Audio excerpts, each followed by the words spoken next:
Why is systematic racism now to blame for health issues in the black community?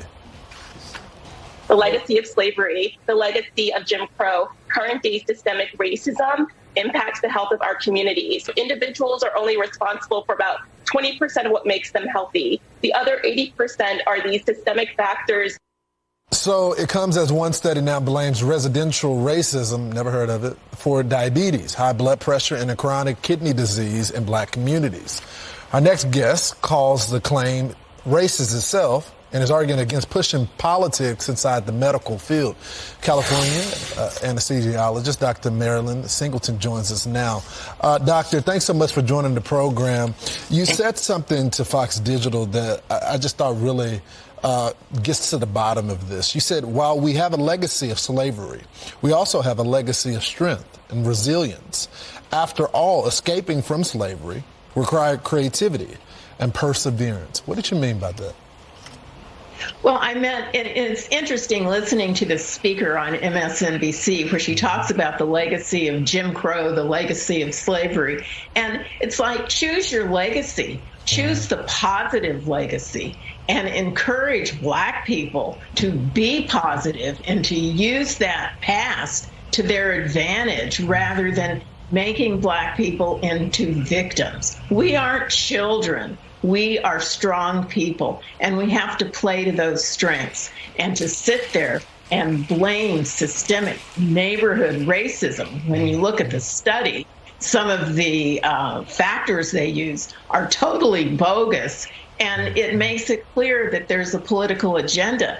And as a physician who reads studies and hopes to get good science out of studies, it's kind of disgusting to have somebody just pull out the political parts and not talk about real problems, smoking, eating fried foods. And it's interesting that the study was done in the South, and whether you're black or white, people in the South tend to eat more fried foods. Well, you know, we eat good in the South, and we put a lot of seasoning.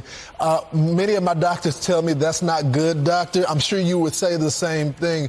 But how do we get to the root of the issues within our community when it comes to diet and different health decisions? I think some of it is also linked to poverty as well. You're not getting a quality diet because of your economic circumstances, right? Well, it's very interesting you mentioned that, because if someone is poor and they qualify to get food stamps, that it's interesting. They've done studies looking at what people buy with the food stamps, and a lot of folks buy processed foods, you know, the Kraft macaroni and cheese and things like that.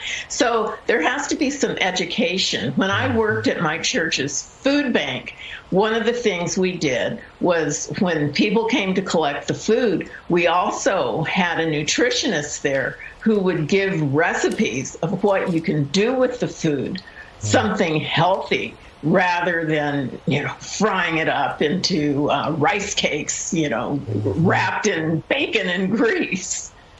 Doc, it's all about moderation, as they always tell me. But what you're talking about is doing the work, and that's education. And it seems like people want to blame racism instead of going in the community and educating the population about certain decisions we can make.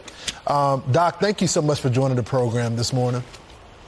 Thank you for having me. I hope you'll come back. Indeed.